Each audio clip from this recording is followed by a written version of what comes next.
¿vale? Gálatas capítulo 3, versículo 19.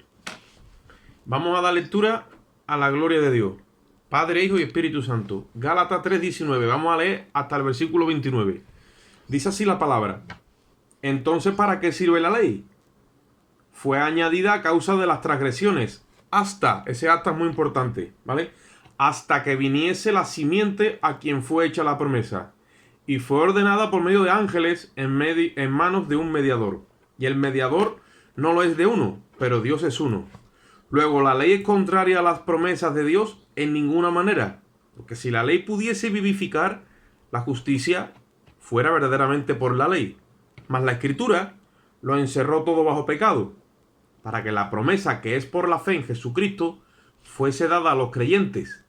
Pero antes que viniese la fe, estábamos confinados bajo ley, encerrados para aquella fe que iba a ser revelada.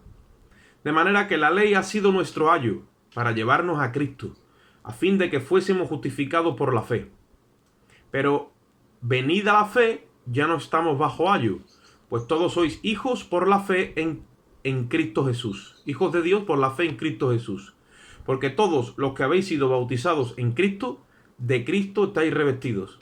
Ya no hay judío ni griego, no hay esclavo ni libre, no hay varón ni mujer, porque todos vosotros sois uno en Cristo Jesús. Y si vosotros sois de Cristo, ciertamente linaje de Abraham sois, y herederos según la promesa. Padre, te damos gracias en esta bendita hora, Señor, por tu amor y tu misericordia. Rogamos, Dios mío, que tú nos dé una correcta comprensión de tu palabra, Señor. Sé tú definiendo en nosotros tu propósito a través de la promesa, Señor, que le hiciste a Abraham y la cumpliste en Cristo, Señor. Ilumina nuestro entendimiento con la luz de tu palabra y que la persona de tu Espíritu Santo, Dios mío, en esta hora nos dé la capacidad de entender con la mente de Cristo el plan, proyecto y propósito que tú tienes con todo y cada uno de nosotros. Revélanos tu voluntad para gloria de tu nombre, en el nombre de Jesús, Señor. Amén. Bien, pues como vimos en el día anterior, que el pacto que Dios hizo con Abraham era la esencia del ministerio y del evangelio que predica Pablo, él viene haciendo como una especie de temática y de tesis, o sea, una tesis y desarrollando una temática, situando a los Gálatas, porque fueron engañados y fueron, digamos, de alguna manera desviados de aquella sincera fidelidad a Cristo, como le pasó también a los corintios, que Pablo temía que le pasara eso, y fueron regresados a la ley cuando Pablo los dejó situados en la cruz. Entonces, a través de la epístola, Pablo está procurando regresarlos otra vez a la cruz y dándole a entender la profundidad que hay en Cristo y el Cristo crucificado. Entonces, ¿qué es lo que estuvimos viendo el día anterior? Que hay dos pactos. Uno es el pacto de la ley que Dios le dio a Moisés y otro es el pacto de la promesa que Dios le dio a Abraham. Por eso nosotros tenemos que, como decía un hermano, tenemos que definirnos y tenemos que decidirnos en qué pacto estamos. Porque evidentemente si vamos a seguir guardando la ley, pues lo podemos hacer. Pero está claro que por la ley ningún ser humano, dice el apóstol Pablo, se puede justificar delante de la presencia de Dios. Ahora, si vamos a vivir por la gracia, entonces tenemos que olvidarnos de las obras, las cuales la gente hace para llenar su conciencia religiosa. Y muchas veces, o por veces, nosotros estamos obrando porque de alguna forma el Espíritu no nos da testimonio a nuestro espíritu de que somos hijos de Dios, no nos da testimonio de que estamos en la justicia de Cristo y no nos da testimonio de que estamos verdaderamente justificados. Y cuando ese espíritu, o sea, ese testimonio está ausente en nuestra conciencia, buscamos afiliación en los hombres y en los ministerios y en los concilios y en las doctrinas, o hacemos obras para sentirnos bien con nosotros mismos, porque hay una carencia de que el Espíritu de Dios esté testificando en nuestro espíritu de que estamos reposando en la justicia de Cristo. Y muchas veces nosotros fingimos lo que no debemos fingir. Si un hermano o una hermana no tiene el testimonio vivo por el Espíritu en su corazón, no lo tiene, por el motivo que sea, eso tendríamos que estudiarlo en todo caso personalizado con cada hermano que diga que no lo tiene. Si no tiene el testimonio vivo en su espíritu, hay que analizar y tratar el asunto aparte. Pero si no lo tiene, no debe de fingir. Tiene que ser sincero para que su fe sea regresada a la cruz de una forma legal y sea sanada. Porque la fe, cuando se le mete la levadura del legalismo, cuando se le mete la hipocresía, cuando se le mete la simulación, en Galacia pasó eso. Y el que primero empezó a soltar esa sustancia, estuvimos viendo el otro día, fue el apóstol Pedro. Que el hombre fue un hombre llamado por Dios. Y Jesucristo lo llamó y el apóstol Pedro, un gran hombre de Dios, al cual, bueno, yo creo que yo ni nadie le podemos aquí llegar a la altura de los zapatos porque es el apóstol Pedro y punto. O sea, ya no hay más nada que hablar, pero el hombre se desvió. Si el líder se desvía, ¿qué va a ser de la congregación? Entonces Pablo lo confrontó públicamente, que lo vimos en el capítulo 2. ¿Qué pasa? Que en el capítulo 3 le sigue hablando a ellos, a los Gálatas, y le dice, vamos a ver, ¿ustedes en qué pacto estáis? Y os recuerdo una cosa, que si se agarráis el pacto de las obras, por las obras de la ley, ningún hombre va a ser justificado. Ahora, cuando les habló del pacto de la gracia, les recuerda que es un pacto que está previamente ratificado por Dios para con Cristo representando a la humanidad, un pacto que no hay ningún mediador. Cristo es la parte que se responsabiliza de toda la demanda de Dios, y que cuando un pacto está ratificado, dice, nadie le añade ni lo invalida. Por lo tanto, la ley, que vino en este caso en la línea de tiempo 430 años después, ¿vale? No puede ni invalidar el pacto ni le puede añadir. ¿Por qué vengo diciendo todo esto? Bueno, el caso de los Gálatas es que después de una vez que habían sido salvos, vinieron los doctores de Jerusalén y le dijeron a los hermanos, sí, vale, has recibido a Jesucristo según Pablo te ha compartido o te ha predicado, pero tú tienes que observar a Moisés. Y Moisés dijo que te tenía que circuncidar. Si no te circuncidas, no puedes ser salvo. Eso es un error, eso es una herejía doctrinal. No se le puede añadir ni se puede invalidar el pacto de la promesa. Porque el pacto de la promesa es un pacto que tiene cumplimiento en la ley. O sea, es un pacto que abraza y engloba el pacto de Moisés. Que eso es lo que no entienden los judaizantes de aquel tiempo, pero tampoco entienden los mesiánicos o los mal llamados mesiánicos los días de hoy, que se llaman salvos en Yeshua, o los adventistas que te dicen que tiene que guardar el Shabbat y tiene que comer carne de pollo, no comer carne de cerdo, y muchos líderes en la iglesia en los días de hoy que ya se salen de lo que son la observancia de Moisés y ahora le meten si el diezmo, que si la asistencia, que si la vestimenta, que si 20.000 historias, poniendo a la misma altura del sacrificio de Cristo toda esa dogmática que es dogmática de carácter secundario, y nunca y jamás se puede arrimar al sacrificio que Cristo hizo en la cruz del Calvario. O sea, el sacrificio que Cristo hizo en el Calvario, eso es impepinable. Ahí nadie se le puede ni siquiera ni añadir, ni lo puede invalidar.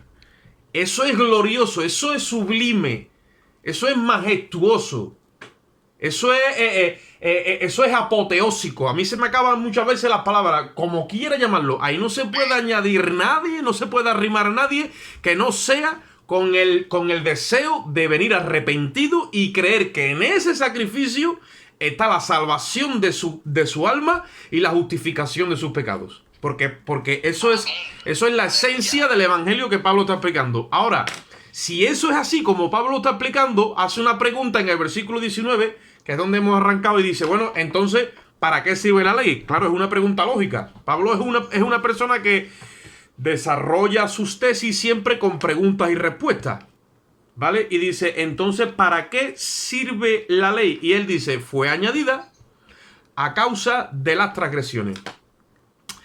En el diseño original de Dios no estaba la ley.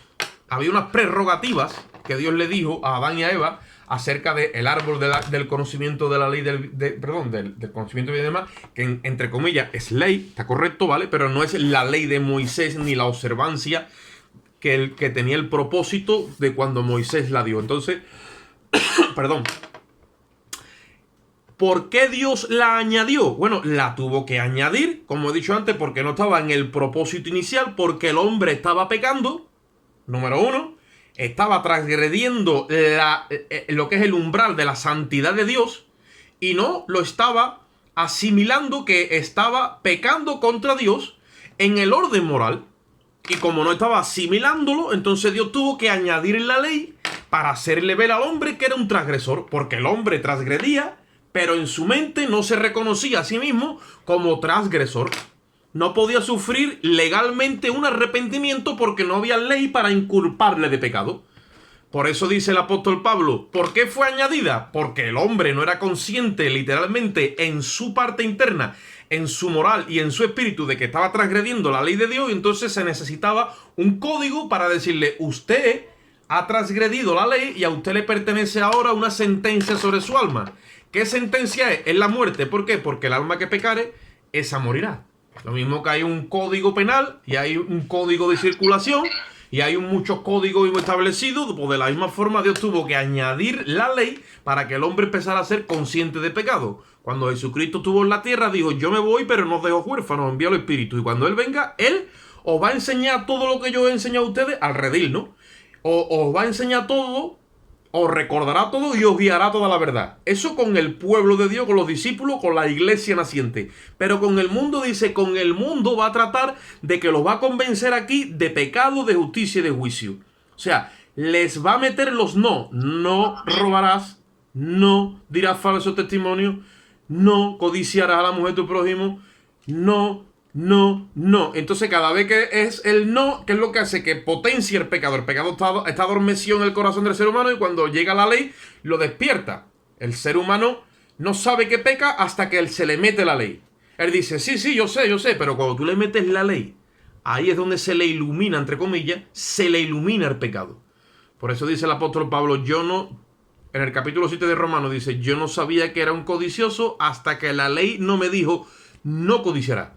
Cuando ella me dijo no codiciará, entonces yo me di cuenta que la codicia estaba en mí y que entonces el pecado era extremadamente pecaminoso. Ahí es cuando la gente empieza a ver su condición, o sea, tiene una autopercepción de sí mismo, ¿vale?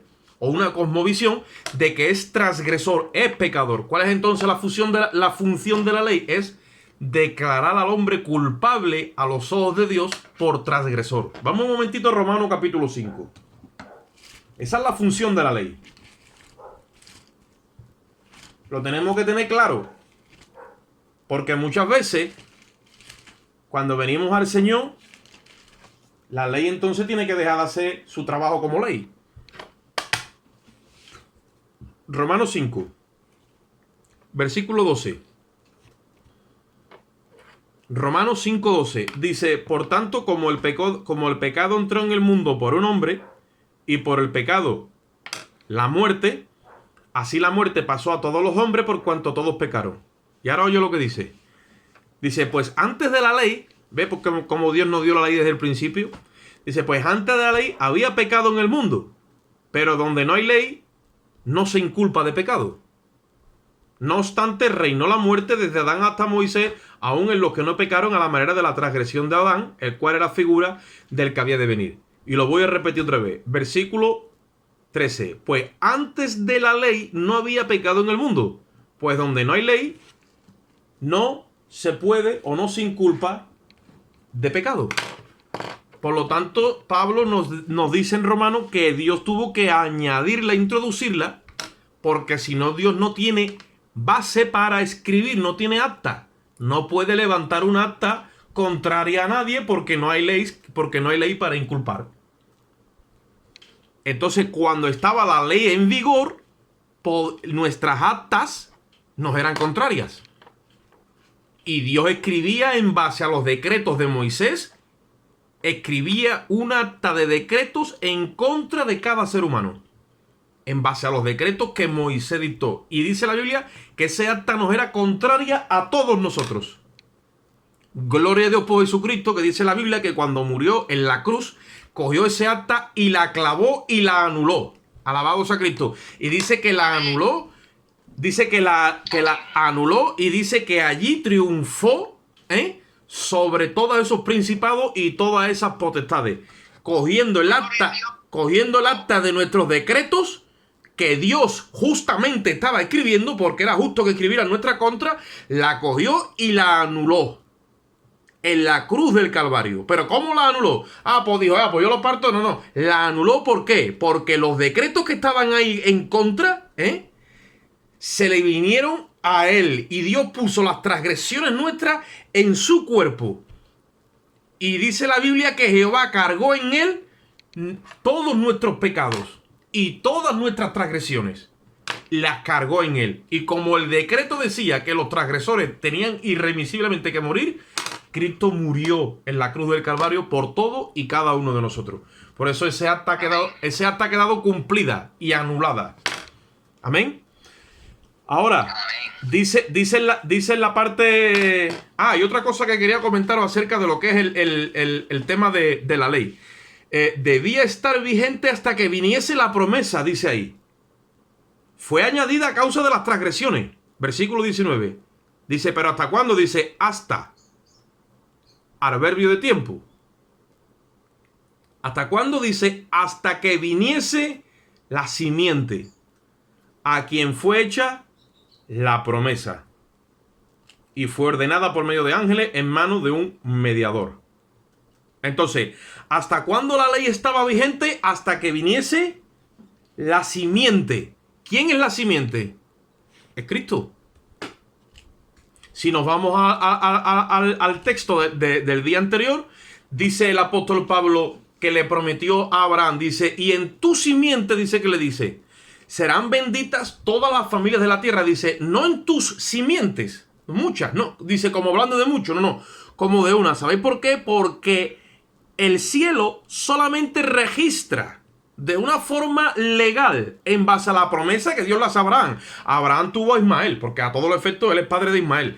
Tuvo a Cristo, tuvo a Isaac. Tuvo, después cuando se murió Sara, tuvo a Setura, que es una mujer que se buscó, y después tuvo 6 hijos con ella. Todo eso fue la vida de Abraham. La vida de Abraham llena de irregularidades como la tuya y como la mía. Pero en base a lo que Dios dijo desde el cielo solamente registra un solo hijo, una sola simiente. Y no es ni siquiera Isaac, es Cristo. Esa es la simiente de Abraham. Es Cristo, porque toda la escritura se cumple en Cristo. Y es Cristo el que le da vida a la promesa que Dios le hizo a Abraham. Entonces, ¿hasta cuándo era la ley? Hasta que viniese la simiente prometida a Abraham. Por lo tanto, cuando viene Cristo, la ley deja de computar, y ahora lo vamos a ver, en el orden en el que fue establecida. Y ya lo he comentado antes. ¿Por qué? Porque Cristo es el que anula el acta de decretos. ¿Cuál la tuya? ¿Cuál la mía? No. La de todos los seres humanos. La de todos los seres humanos que vivían en Palestina en aquel tiempo, no. La de todos los seres humanos que vivían en el mundo entero cuando Cristo murió, no. La de todos los seres humanos que han vivido en esta tierra y todavía tienen que vivir, desde Adán hasta el último. La sangre de Cristo limpia de todo pecado a todo ser humano que cree en el sacrificio de la cruz. La dimensión de ese sacrificio se ha extendido a lo largo y ancho de toda la historia, porque es un sacrificio eterno. Es un pacto que ha cogido dimensiones de eternidad, porque Cristo cogió su sangre y dice la Biblia que entró en el mismo cielo. No entró con sangre de toros ni de machos cabríos. Entró con la suya propia en el cielo. Cuando Cristo mete su sangre en el cielo, ese elemento tan glorioso, tan precioso que dice la Biblia, que es la sangre de un cordero sin mancha y sin contaminación, la sangre del unigénito Hijo de Dios, que cuando fue introducida arriba, al meterla en una dimensión de eternidad, entonces la sangre se expande a lo largo y lo ancho de todo lo que es la línea temporal de los hombres.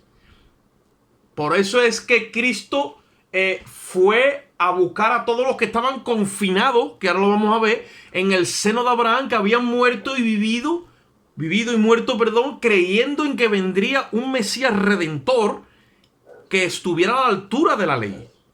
Y el único que ha estado a la altura de la ley es Cristo. Por eso que la promesa que Dios le hace a Abraham es más grande que el pacto que Dios hizo con Moisés en el Sinaí.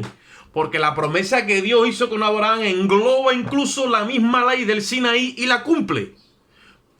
Y ahora saca a la luz una nueva ley que se llama la ley de vida en Cristo. Y esa es la ley que computan nosotros los creyentes. Por eso la Biblia nos llama a nosotros los hijos de Abraham. Y hemos entrado también a la herencia de Abraham. ¿Por qué? Porque todos los que son de fe son hijos de Abraham. Eso es lo que dice la palabra. Ahora dice que fue ordenada por medio de ángeles en manos de un mediador. La ley dice que fue ordenada por medio de ángeles en manos de un mediador.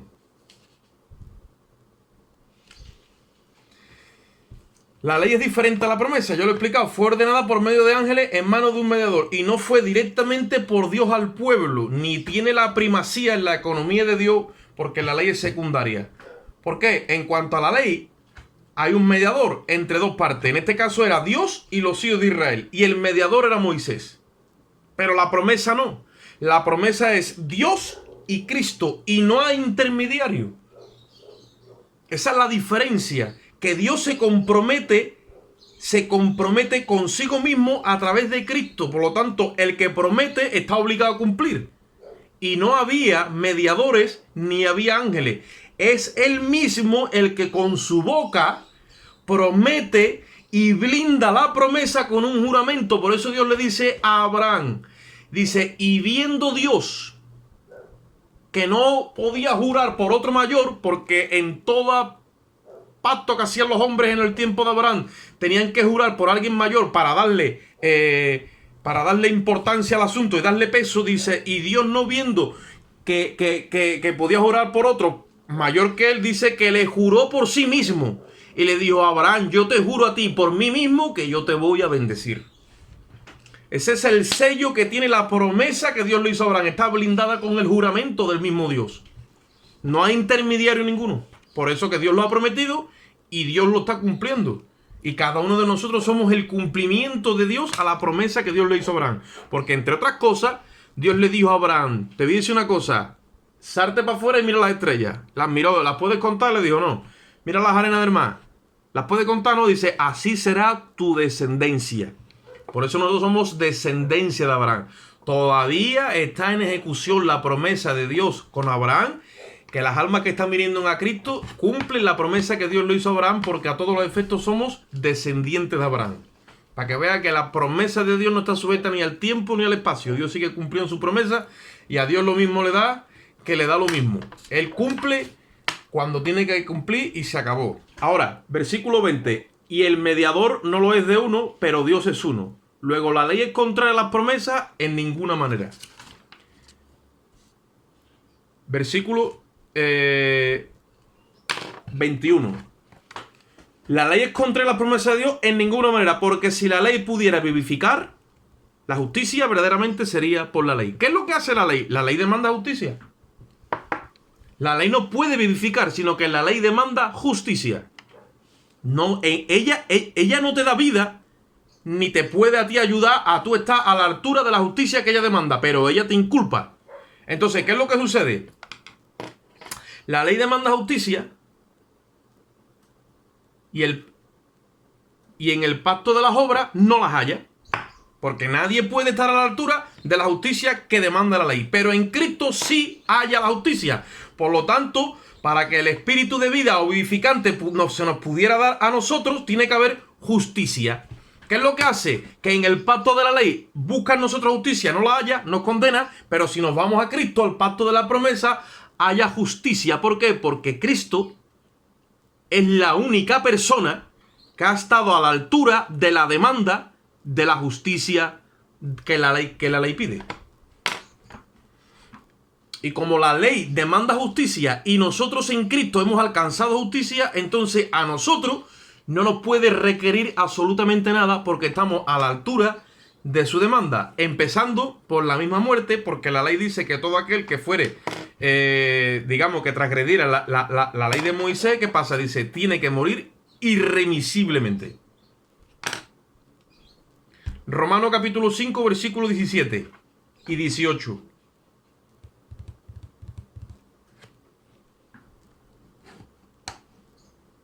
Esto es el diseño de Dios, hermano. Esto, cuando tú lo vienes mirando por la escritura, es increíble. Romanos 5, 17 y 18.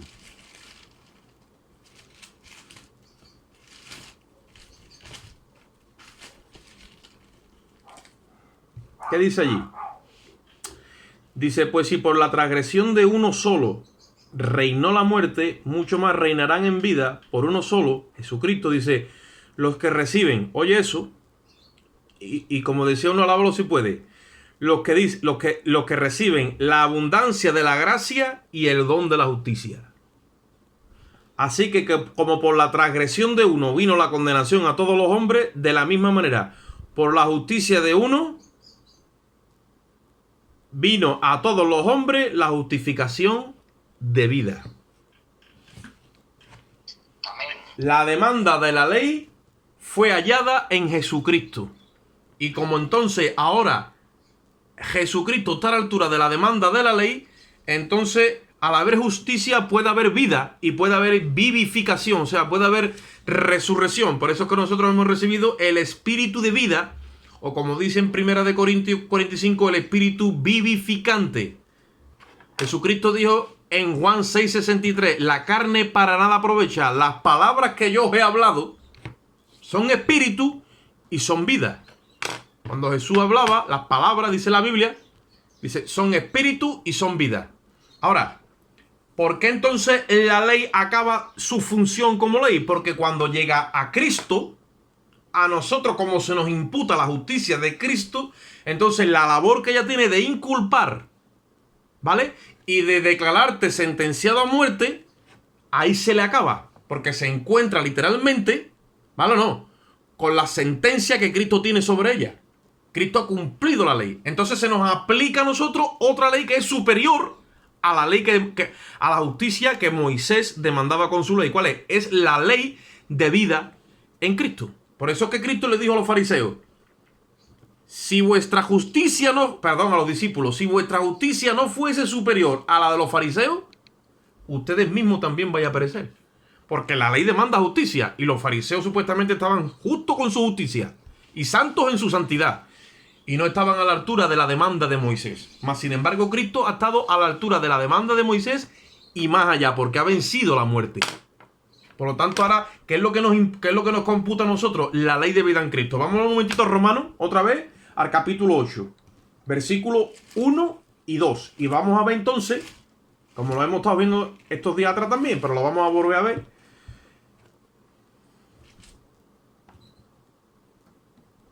Romanos 8, 1 y 2. Dice, ahora pues, ninguna condenación hay para los que están en Cristo Jesús. Los que no andan conforme a la carne, sino conforme al Espíritu. Porque la ley de vida en Cristo, Jesús me ha librado de la ley del pecado y de la muerte. O sea, la ley que a nosotros ahora nos gobierna es superior a la ley de Moisés que demanda justicia. Como nosotros hemos cumplido la justicia que demanda la ley de Moisés, estamos por encima. ¿Por qué? Porque ahora hay una ley que nos gobierna que es superior. ¿Cuál es? Es la ley de vida en Cristo.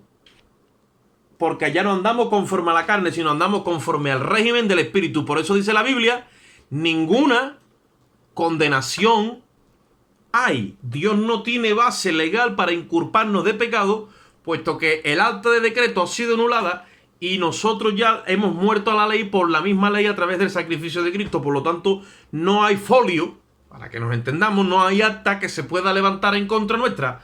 Somos una especie superior que a todos los efectos está computando en el nuevo hombre, en Jesucristo como la cabeza de ese nuevo hombre, o sea, es la iglesia, y nuestra ley es la ley de vida en Cristo. Ahora, mira lo que dice ahí. La ley de vida en Cristo me ha librado de la ley del pecado y de la muerte. ¿Cuántas veces en el ámbito moral tú y yo hemos estado peleando contra el pecado en nuestra mente y en nuestro corazón, y un día y otro día queriéndolo vencer, y nos hemos dado cuenta que moralmente no podemos porque no nos hemos apoyado en la ley de vida en Cristo? Cuando tú descansas en esa ley, cuando tú eres consciente de estas verdades, cuando tu espíritu las empieza a absorber y asimilar y las empiezas a guardar en tu parte interna, en tu espíritu, y de tu espíritu se empieza a alimentar tu alma. Que estas son las realidades del nuevo pacto. Esto computa a un carácter de eternidad. Tu alma es temporal, entre comillas. Pero cuando tú le empiezas a dar alimento eterno, tu alma se empieza a comportar literalmente como es tu espíritu, que es eterno. Entonces ella, cuando se alimenta de este alimento que es eterno, que no es un maná del desierto como le pasó a Israel, por eso que Cristo dice, vuestros padres comieron maná en el desierto y perecieron.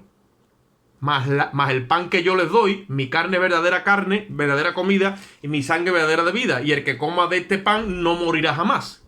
Cuando la alma se empieza a alimentar de estas verdades y empezamos a aprender que ninguna condenación hay, porque la ley de vida en Cristo me libera de la ley del pecado, y eso empieza a computar en mi mente y en mi corazón a través de que mi alma se renueva en estas verdades, ¿qué es lo que pasa?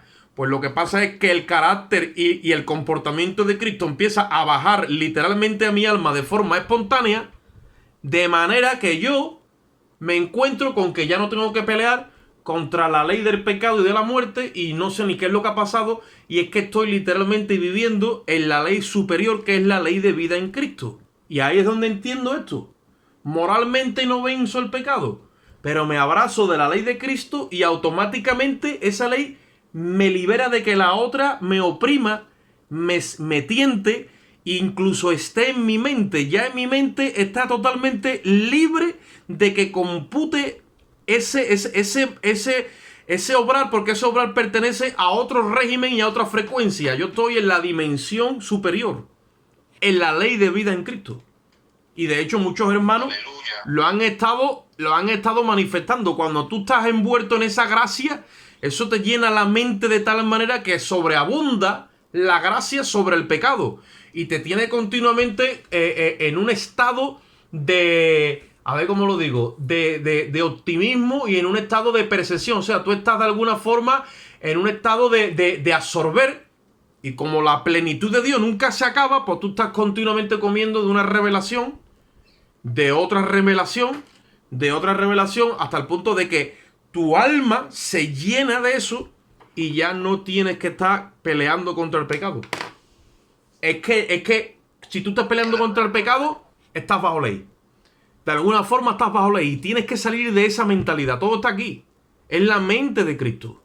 Aprender a caminar con la mente de Cristo. La mente de Cristo no tiene conciencia de pecado. El nuevo hombre es una creación nueva, liberada del pecado, sacada de la misma resurrección de Jesucristo. Es una nueva estirpe que no tiene nada que ver ni con el pecado ni con la enfermedad. Solamente tiene que ver con proyectar y dar a conocer la gloria de Dios. ¿De acuerdo? Entonces, si regresamos otra vez a Gálatas, versículo 22, vamos a ver allí que dice el apóstol, mas la escritura lo encerró todo bajo pecado. Yo no sé si os acordáis que el otro día hablábamos de cuando dice, y la escritura preveyendo que Dios había de salvar a los creyentes a través de salvar a justificar por la fe, dice que dio de antemano la buena nueva a Abraham. O sea, le dio de antemano el evangelio a Abraham. Porque la escritura prevé, ¿qué está hablando? Si la escritura es escritura, ¿tiene vida quizás? Sí tiene vida. La escritura es el Espíritu de Dios plasmando en papel, ¿vale? Para que entendamos la escritura, plasmando en papel a manera de tinta para que nosotros tengamos acceso a ello. Pero eso que está ahí es espíritu. Por eso es que la escritura prevé. Y por eso que lo que Pablo está escribiendo es por voluntad de Dios, por el Espíritu. Dice el apóstol Pedro que la escritura no es de interpretación privada, sino que los santos hombres de Dios escribieron inspirados por el Espíritu Santo. Entonces la escritura está inspirada por el Espíritu, por eso que es que prevé, tiene vida en sí misma. Y dice la Biblia, la escritura lo encerró todo bajo pecado. ¿Cómo es que pudo encerrarlo todo bajo pecado?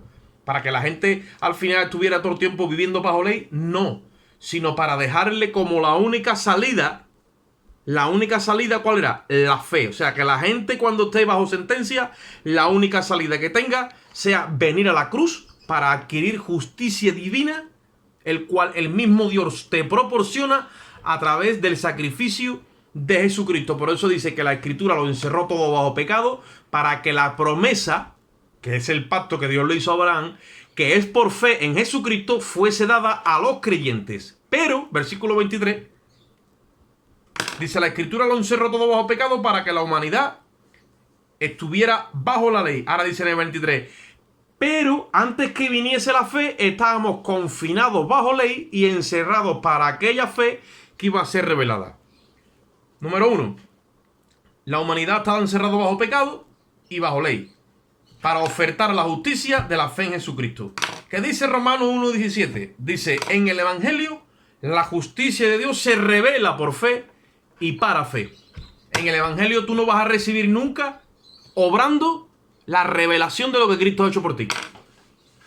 Porque no es por obra, es por fe. En el Evangelio, el trabajo del Espíritu Santo es revelar. Te descorre la cortina una y otra a través de que te va ensanchando el entendimiento con la Escritura. No se te olvide nunca, porque la autoridad de Dios está contenida en la Escritura, porque la Escritura prevé, la Escritura está viva. Nunca está en la estructura ni está en los hombres, está en la Escritura. Cuando Dios te va a revelar su verdad, cuando Dios te va a abrir la cortina, no te va a llevar delante de una estructura, ni delante de una organización, ni delante de una doctrina, ni delante de un concilio. Te va a llevar delante de la Escritura. Y el dueño de la Escritura, que es el Espíritu Santo, te va a abrir la letra y te va a revelar lo que la letra estuvo escondiendo durante tantos siglos, que es aquella fe gloriosa, preciosa y linda que iba a ser revelada en Cristo Jesús. Por eso que la Escritura confinó este misterio y lo encerró. ¿Para qué? Para que cuando llegase el tiempo que Dios había decretado, viniese el dueño de la Escritura, nacido de mujer y bajo ley, y nos abriese la Escritura. Y cuando la abrió, ¿qué es lo que abrió? Su propia vida. Y nos reveló verdaderamente la voluntad de Dios. ¿Cuál es la voluntad de Dios? ¿Que vivamos bajo ley? No. Que vivamos por la fe. Que seamos declarados justos por medio de la fe. Porque Habacuc lo dijo, y desde el principio se está repitiendo, que el justo vivirá por la fe. Hay que creerle a Dios y hay que confiar en Él. Porque cuando Dios promete, Dios cumple. Y no se trata de que nosotros obremos o vayamos a impresionar a Dios de ninguna forma. La única persona que ha levantado a Dios del asiento se llama Jesucristo de Nazaret, el Hijo de Dios. Ese sí, Jesucristo. Ese fue el que cuando estuvo en el Jordán, se abrió el cielo y se escuchó la voz del Padre. Dijo, este es el que a mí me agrada. En este yo tengo complacencia. Ustedes todos, esto lo estoy añadiendo yo por mi cuenta, ustedes todos cada día me estáis ofendiendo. Pero en este yo tengo complacencia. Y Juan el Bautista entonces Juan el Bautista lo señaló y dijo, he ahí el Cordero del mundo. El Cordero de Dios dijo que quita el pecado del mundo. Si Jesucristo ha quitado el pecado del mundo, quiere decir que la ley ya no computa. En su observancia, moralmente está ahí, para trabajar los pecadores. Pero en la observancia de que yo tengo que cumplirla para justificarme, se acabó. ¿Por qué? Porque Cristo ha quitado el pecado del mundo y el propósito de la ley es hacer consciente al hombre de pecado. Pero ya el hombre no se puede justificar. No se puede justificar a sí mismo obrando. El hombre tiene que justificar, el hombre recibe justicia cuando le cree a Dios. Le dijeron a Jesucristo, bueno, o venga, aclárate ya. ¿Cuál es? Entonces, ¿qué es lo que tenemos que hacer? Y dice que creáis en aquel que Dios ha enviado.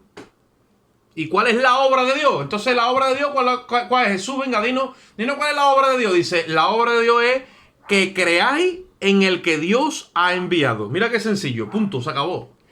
Jesucristo nos sustituye a todos los niveles. Moralmente, espiritualmente, judicialmente, a todos los aspectos Jesucristo nos ha sustituido. ¿Tu fe llega hasta ahí? Sí, pues entonces ya estás computando en el reposo de Dios. Has entrado en un lugar que ni todos los israelitas cuando entraron en el desierto, dice la Biblia que no pudieron entrar. Porque no escucharon la palabra, pero no la acompañaron de fe. Pero el que entra en su reposo, dice la Biblia, el que entra en su reposo, como la Biblia dice que el reposo de Dios es Cristo, dice que el que entra en su reposo descansa de sus obras, lo mismo que Dios descansó de las suyas. Por eso cuando nosotros entramos en el reposo de Cristo, las obras de pecado bajan de revoluciones y entramos ¿qué? En el descanso. ¿Por qué? Porque el efecto de la justicia será el reposo. ¿Y la labor cuál será? O sea, el efecto es la paz. Y la labor dice que será reposo y seguridad para siempre. Ahora, también cuando dice en el versículo 23 que la escritura la ha encerrado todos bajo pecado y dice que antes que viniese la fe estábamos confinados bajo ley y encerrados, esas dos palabras, de hace un tiempo para acá, ustedes saben que la palabra confinamiento se ha puesto muy famosa, se ha puesto muy de moda. Pero ¿qué es lo que sucede? Que el enemigo ha sido muy astuto y a través de la ley, no la de Moisés, sino otras leyes, como venimos compartiendo, ha cogido y ha confinado a miles de hijos de Dios y hermanos en la fe, los ha confinado en las llamadas iglesias o estructuras eclesiásticas con las doctrinas erradas. Porque todo lo que sea venir algo fuera o aparte del sacrificio para añadirle o a invalidarlo, confina y encierra a la persona en barrotes espirituales bajo el legalismo o bajo cualquier otra doctrina, y eso es un veneno que ha contaminado la fe de muchos creyentes, como le pasó a los Gálatas, y hay que regresarlos a la cruz para que su fe sea sanada. La cruz, el mensaje de la cruz es como una depuradora donde la sangre de Cristo empieza otra vez a coger cuerpo en la mente y el corazón de los creyentes hasta el punto que cura y sana su fe. Y cuando la fe está otra vez curada y está sanada, empieza a usarla el Espíritu Santo para darle crecimiento a esa vida hasta que llegue a la estatura de un varón perfecto. Necesita una fe sana, una fe curada. Porque cuando la fe tiene aditivos, o tiene colorante, o tiene conservante, a través de todas las falsas doctrinas, el Espíritu Santo no la puede honrar. Porque es una fe que viene mezclada con la religión. La palabra religión, ¿vale?, viene del latín religar. Y el enemigo ha sido muy astuto y ha religado, mezclado la obra de Dios con la nuestra. Y todos aquellos que quieren computar con sus propias obras, sin discernimiento, poniendo todo al mismo nivel, la obra de Cristo como la mía, que eso es un insulto a la cruz, ¿vale?, han caído en el error de justificarse por sus propias obras. ¿Y qué es lo que ha hecho el enemigo astutamente? Los ha llevado a desligarse de Cristo. Y la Biblia dice que los que se desligan de Cristo, justificándose por sus propias obras, de la gracia han caído. Y lo veremos en el capítulo 5 cuando lleguemos. Ahora, en el versículo 25 dice, ahora, versículo 25, venida la fe, ya no estamos bajo ayo. La ley ha sido un ayo, la ley ha sido un guía. La ley ha sido como un maestro o un tutor que me ha llevado, ¿qué?, a Cristo. Vamos a ver un momentito la Biblia otra vez. Vamos a ir a Romanos capítulo 10, versículo 4. El tiempo avanza. Romanos 10, 4. Acordaros siempre que la esencia del sacrificio de la cruz es imputarnos justicia perfecta. Justicia perfecta. Y aquellos que dicen que están bajo la gracia, si la gracia no la vinculan a la justicia perfecta, entonces caen en abusar de la gracia, que se le llama libertinaje, o no acaban de entender bien lo que es la gracia. La gracia tiene que estar vinculada a la justicia. Cuando la gracia está vinculada a la justicia, entonces sentimos ese descanso, ese favor de Dios. Porque la gracia es un favor inmerecido. Estamos continuamente enchufados al crédito de Cristo. Y todo el tiempo estamos viviendo de la obra y del sacrificio de Cristo. Lo que pasa es que al diablo y a muchos seguidores del diablo, entre comillas líderes, no les gusta eso. No les gusta que los hijos de Dios vivan del crédito de Cristo. Porque a ellos les encanta la justicia personal a través de sus propios esfuerzos y méritos y sacrificios. Y cuando ven que otro vive de la gracia, ¿vale?, que te quieren decir, no, tú eres un flojo. No, yo estoy viviendo de la labor de la justicia. Amén. Y la labor la ha hecho Cristo en el Calvario. Una gran labor. Por lo tanto, yo soy participante de los méritos de Cristo por medio de la fe. Y si tú quieres rechazar esto, entonces allá tú con tu alma. Pero yo me agarro a los méritos de Cristo por medio de la fe y viviré no esta vida, viviré eternamente enchufado a esa cruz. Y si tú quieres seguir trabajando, trabaja. Que jamás y nunca vas a entrar en el cielo por tus méritos. Bendito sea el Señor. Aleluya. Mira lo que dice Romanos 10. Romanos 10, 4. Dice: Porque ignorando, estás hablando de Israel. Hermano, voy a leer desde el 1. Dice, hermano, ciertamente el anhelo de mi corazón y de mi oración a Dios es por Israel, para salvación. Porque yo doy testimonio de que tienen celo de Dios, pero no conforme a ciencia. Mira esto. ¿Ves? Tienen celo de Dios, pero oye esto. No hay ciencia. Hay celo, pero no hay ciencia. Si hay celo con ciencia, ¿qué es lo que hace? Te guía humildemente a la cruz. Y la ciencia es esa guianza. La ciencia es un sustitutivo de conocimiento. Israel pereció porque le faltó conocimiento. De nada nos vale el celo si no tenemos ciencia. Ahora, cuando tú te sometes a la ciencia, el conocimiento te va a llevar derechito. Te va a llevar derechito, sin curvas y sin atajos, a la cruz. Ahí lo dice. Porque ignorando la justicia de Dios y procurando establecer la suya propia, no se han sujetado a la justicia de Dios. ¿Por qué? Porque el fin de la ley es Cristo para justicia a todo aquel que cree. Amén. Como diría el cura de mi barrio, palabra de Dios. ¿Qué es lo que sucede? Que esto te lleva derecho a la verdad. ¿Qué es lo que sucede? Que el ser humano quiere justicia propia, ignora la justicia de Dios. Y Dios dice, pero si yo te he puesto la justicia que es perfecta, ¿cómo me la va a ignorar? Ignorar la justicia de Dios significa ignoro lo que pasó en la cruz. Porque ahí se manifestó la justicia de Dios. Y muchos en la iglesia en los días de hoy, hermano, lo digo, ¿vale? Lo digo de verdad, ¿eh? Y yo he estado un tiempo así, por eso que no lo digo con arrogancia.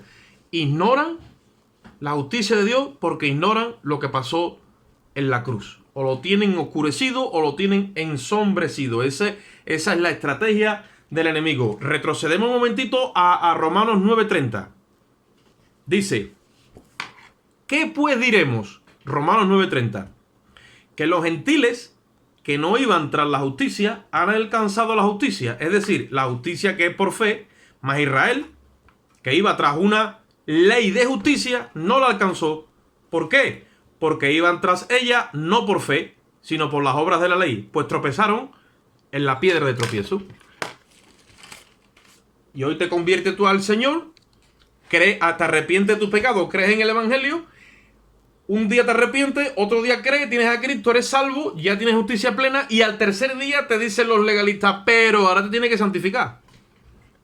Y te empiezan a poner requisitos y normativas. Y cuando te vienes a dar cuenta, tú que no eres tampoco muy docto en el asunto, que eres nuevo, pones a la misma altura lo que te están diciendo por un lado, como le pasó a esta gente con la circuncisión, que el sacrificio de Cristo. ¿Y qué haces? Obligas al Espíritu Santo a retirarse y ahora estás religado en una religión, intentando de justificarte por tus obras, desligado de Cristo y caído de la gracia. Y eso puede estar pasando los días de hoy, eso puede estar pasando los días de hoy. Y yo doy testimonio que estuve 11 años así. Y por la gracia de Dios, por la bendita gracia de Dios, y lo digo por tercera vez, por la bendita y sublime gracia de Dios, porque al diablo no le gusta que diga eso, he sido recibido a misericordia. Y ahora predico el maravilloso evangelio de la gracia a través de la justicia perfecta del sacrificio de la cruz. Por la bendición de Dios. Amén. Claro que sí. Ahora, dice en el versículo 24, de manera que la ley ha sido un ayo para llevarnos a Cristo, a fin de que fuésemos justificados por medio de la fe. Pero venida la fe, ya no estamos bajo ley. Versículo 25, no estamos bajo ayo. Pues todos sois hijos de Dios por la fe en Cristo Jesús. Ahora os voy a pedir que vengáis un momentito a Juan capítulo 10. Y quedaros con eso. Dice, de manera que la ley ha sido nuestro ayo para llevarnos a Cristo Jesús, para que fuésemos justificados por la fe. Venida la fe, ya no estamos bajo ayo. Mira lo que dijo Cristo en el Evangelio de Juan capítulo 10. O lo que el apóstol Juan registró.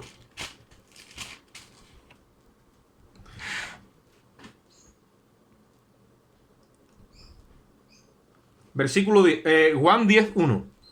Dice, de cierto os digo que el que no entra por la puerta en el redil de las ovejas, sino que sube por otra parte, ese salteador, ladrón y salteador. Mas el que entra por la puerta, el pastor de las ovejas es. A este abre el portero, y las ovejas oyen su voz, y a sus ovejas llama por su nombre y las saca. Y cuando ha sacado fuera todas las propias, va delante de ellas, y las ovejas le siguen porque conocen su voz. Mas al extraño no seguirán, sino que huirán de él porque no conocen la voz de los extraños. Dice, esta alegoría les dijo Jesús, dice, pero ellos no entendieron lo que le decía. Versículo 7. Volvió pues Jesús a decirle, de cierto os digo, yo soy la puerta de las ovejas, y todos los que antes de mí vinieron, ladrones y salteadores son. Yo soy la puerta, y el que por mí entrare será salvo, y entrará y saldrá y hallará pastos. El ladrón no viene sino para hurtar, matar y destruir. Yo he venido para que tengan vida y para que la tengan en abundancia. Yo soy el buen pastor, y el buen pastor su vida da por las ovejas. Mas el asalariado, que no es el pastor, y de quien no son propias las ovejas, ve venir al lobo, y deja las ovejas y huye. Y el lobo las arrebata y las dispersa. Así que el asalariado huye, porque es asalariado, y no le importan las ovejas. Yo soy el buen pastor, y conozco mis ovejas, y las mías me conocen. Y así como el Padre me conoce y yo conozco al Padre, pongo mi vida por las ovejas. Dice, también tengo otras ovejas que no son de este redil, y aquellas también debo traer, y oirán mi voz, y habrá un rebaño y un pastor. Por eso me ama el Padre, porque yo pongo mi vida para volverla a tomar. Nadie me la quita, sino que yo de mí mismo la pongo. Tengo poder para tomarla y tengo poder para volverla a tomar. Este mandamiento recibí de mi Padre. ¿Qué es lo que sucede? ¿Qué es lo que sucede? Que si nosotros nos remitimos a esa parábola, cuando Cristo descendió a los infiernos, que allí tuvo que descender porque allí había un registro, allí había gente que estaba confinada en un lugar que la llamaban el seno de Abraham, pero no se le podía abrir la puerta a nadie porque esa gente tenía orden de que solamente se le abriese la puerta a aquel que hubiera estado a la altura de la ley. Por eso el portero, que en este caso es notarialmente hablando el Espíritu Santo, el portero le tuvo que abrir la puerta a alguien que estuvo a la altura de la ley. Por eso dice, por eso hemos leído que dice que el portero no le abre la puerta a nadie. Dice, el que entra por la puerta, el pastor de las ovejas es. ¿Qué pasa? Que todos los que vinieron antes de Cristo y después, ninguno pudo estar a la altura de la ley. Todos eran falsos. Porque ninguno pudo cumplir la ley. Y dice en el versículo 3, a este abre el portero y las ovejas oyen su voz.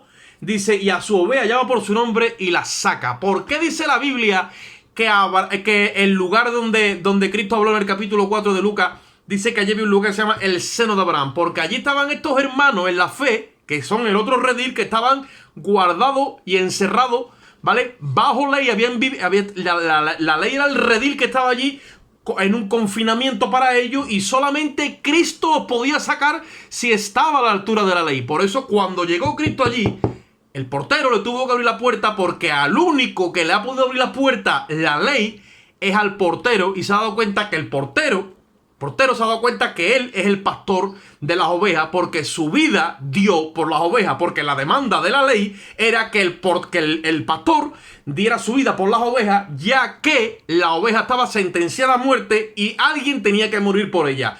El pastor murió por las ovejas, y cuando Cristo descendió a los infiernos, a aquellas ovejas en el seno de Abraham, todas legalmente se las dieron a él, y dice la Biblia que llevó cautiva la cautividad. Por eso nosotros, leyendo aquí en Gálatas, dice que nosotros somos descendientes de Abraham, y el lugar de allá abajo también se llamó el seno de Abraham. ¿Por qué? Porque muchos antes de la cruz vivieron creyendo que vendría un día un redentor que daría su vida por ellos y estaría a la altura de la ley que ellos no pudieron cumplir. ¿Entendéis? Por eso es que a Cristo es el único que la ley lo ha reconocido como alguien que ha estado a la altura de la justicia, porque la ley ha reclamado y reclamará siempre justicia. Y Cristo ha estado a la altura de esa justicia. Por lo tanto, cuando nosotros hemos ido a la cruz, como dice ahí, todos los que sois de Cristo, versículo 27, y habéis sido bautizados en Cristo, que es en su muerte, de Cristo estáis revestidos. ¿Qué dice Isaías 61:10? Dice, de manto de salvación porque me cubriste con manto de salvación y con túnicas de justicia me cubriste. ¿Qué es lo que sucede? Cuando nosotros estamos revestidos de Cristo, la ley y el mundo espiritual nos ve judicialmente, nos ve perfecto porque tenemos la vestimenta de Cristo. Por eso dice ahí que todos los que sois de Cristo Jesús, de Cristo estáis revestidos. O sea, tenemos la misma ropa que tiene Jesucristo. Y eso lo saben las entidades superiores. Y eso lo sabe el mundo espiritual. Y eso lo sabe todo aquel que conoce el registro del nuevo pacto. Nosotros estamos revestidos de Cristo. Por eso que una vez que se nos pone el revestimiento, ya no hay entonces diferencia entre judío ni griego, versículo 28, ni esclavo ni libre, ni varón ni mujer, porque todos vosotros sois uno en Cristo. Dice, y si sois de Cristo, ciertamente linaje de Abraham sois y herederos según la promesa. Por lo tanto, hemos alcanzado la bendición en la fe de Jesucristo a través del sacrificio de la cruz y hemos entrado directamente a la promesa de Dios. Acordaros, ya con esto acabo, que el otro día hablamos por qué se le llamaba el sello, al Espíritu se le decía el Espíritu de la promesa, porque Dios le hizo una promesa a Abraham y cuando la cumple, cuando le cumple la promesa, todos aquellos que creen en la promesa que Dios le hizo a Abraham, Dios los sella con el Espíritu. Por eso se le llama el Espíritu de la promesa. ¿De qué promesa? De la promesa que Dios le hizo a Abraham. Y como la promesa que Dios le hizo a Abraham es Cristo, Dios sella a todo creyente con el Espíritu de Cristo. Y los que somos de Cristo, dice la Biblia, de Cristo estamos revestidos. Y la vestimenta de Cristo es justicia perfecta. Estamos vestidos de justicia perfecta. No hay que añadirle absolutamente nada. El cielo, el mundo espiritual, las entidades de la oscuridad y todo lo que es el universo nos tiene registrado como gente perfecta. Esa es la iglesia, el misterio que estaba escondido desde antes de la fundación del mundo. Y ahora tenemos que empezar a ejecutar nuestra labor aquí en la tierra, que eso serán cosas que Dios nos irá dando de aquí para adelante. Pero entre otras cosas tenemos que dar a conocer la multiforme sabiduría de Dios y empezar a ejecutar bajo la autoridad de Dios aquellas cosas a las cuales Dios nos ha llamado de que pongamos en ejecución su poder. Somos la iglesia de Jesucristo. Esa es nuestra identidad. Y hemos entrado a la cláusula del pacto de la promesa que Dios le hizo a Abraham. Amén. Vamos ahora, Padre, te damos gracias, Dios mío. Te damos gracias por tu infinito amor, por tu misericordia. Y te rogamos que esta palabra, Dios mío, tú nos la dé a guardar con celo en nuestros corazones, con ciencia, y la incruste como un alimento divino de carácter, Dios mío, eterno, para que nuestro alma, Dios mío, pueda en esta hora ser suministrada con tus verdades, Dios mío, y queremos estar en la perspectiva de lugares celestiales para poder ver las cosas como tú las ves, Dios mío. Bendice a cada hermano, ministranos, Dios mío, danos en esta hora crecimiento en la gracia y en el conocimiento de ti, Señor, y ayúdanos, Dios mío, a llevar a cabo ese supremo llamamiento que tú nos has puesto por delante a todos nosotros en Cristo, Señor. Te damos gracias y en ti esperamos en el nombre de Jesús. Amén.